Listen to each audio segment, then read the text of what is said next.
ኢትዮጵያ የተፈጥሮ ቀለማት የሰፈሩባት ብራና ናት። በሃይማኖታዊ፣ ታሪካዊ፣ ተፈጥሯዊና ባህላዊ ሁነቶች የተሞሸረች ታሪክና ተፈጥሮ የተጋመዱባት መድረክ። ቅርሶቿ፣ ባህሎቿ፣ ስርዓቶቿ ቀልብን የሚያመንኑ ልቦናን የሚገዙ ናቸው። ጸጋዎቿ ግን በሚገባው ልክ አለመጠበቅና አለመልማት ለሀገር የሚሰጡት ትሩፋት ያነሰ ሆኖ ቆይቷል። ባለፉት የለውጥ ዓመታት ለቱሪዝም ዘርፉ በተሰጠ ትኩረት ዘርፉ መነቃቃት ጀምሯል። ገበታ ለሀገርና ገበታ ለትውልድ የተረሱትን መዳረሻዎች ዳግም ነፍስ ዘርቶባቸዋል። ወደ ዓለም አቀፍ ደረጃ የቱሪስት መዳረሻነት ቀይሯቸዋል። በእነዚህ ፕሮጀክቶች ዳግም ከተወለዱት መካከል የተወሰኑ መዳረሻዎችን ለመመልከት ወደድን። በሰንሰለታማ ተራሮች ተከቧል። በኮረብታዎች ታጅቧል። በግልገል ጊቤ 3 ግድብ ተኩሏል። በ13ኛው ክፍለ ዘመን በዳውሮው ንጉሥ ካቲና ሃላላ እንደተገነባ የሚነገርለት ሃላላ ካብም የታሪክ ሰበዙ ነው። ገበታ ለትውልድ ፕሮጀክት ደግሞ በዚህ ውበት ላይ ተጨማሪ ኩል ሆኖታል። የአካባቢውን ታሪክ ከተፈጥሮ ጸጋ ጋር አጋምዶ የተገለጠ ድንቅ ውበት ሃላላ ኬላ ሪዞርት።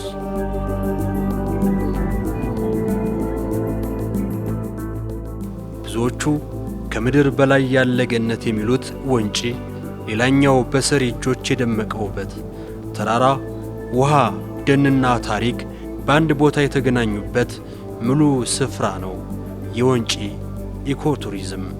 ሐይቁን የከበቡት ተራሮች ሁልጊዜም አረንጓዴ ናቸው። በአካባቢው የሚገኙ የጥድ ዛፎች፣ የደጋ እጽዋትና ሰፊ የግጦሽ መሬቶች ለስሜት ሕዋሶች ቅርበት ያላቸው ደማቅ ቀለም የሚሰጡ ናቸው። በሸለቆ ውስጥ የሚመነጩት የፍል ውሃ ምንጮችና ከላይ የሚወርዱት ትናንሽ ፏፏቴዎች የወንጪን ውበት እንከን አልባ ያደርጉታል። በደቡብ ምዕራብ ኢትዮጵያ ክልል በኮንታ ዞንና በዳውሮ ዞን መካከል የተንሰራፋ የዝሆንና የጎሾች ቤት ስያሜውን ከሁለት ወንዞች በጥምረት ያገኘ በገበታ ለሀገር ዳግም የተሞሸረ የጨበራ ጩርጩራ ብሔራዊ ፓርክ ተፈጥሮ የኳለው ገበታ ለሀገር የሞሸረው ሌላኛው መዳረሻ ነው። ፓርኩ በይፋ የተመሰረተው በ1997 ዓ.ም ነው። አካባቢው የዱር እንስሳት በብዛት የሚገኙበት ጥቅጥቅ ያለ ደን ያለበት የአካባቢው ሳምባም ነው። የገበታ ለሀገር ዝሆን ሳፋሪ ሎጂ በውስጡ የፓርኩን ታሪክ የቀየረው ትልቁ ክስተት በቅርቡ የተገነባው ዘመናዊው ሪዞርት ነው።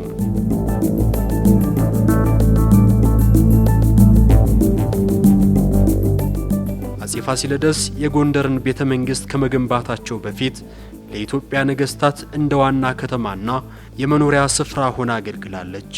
በኢትዮጵያ ታሪክ ውስጥ ትልቅ ስፍራም አላት።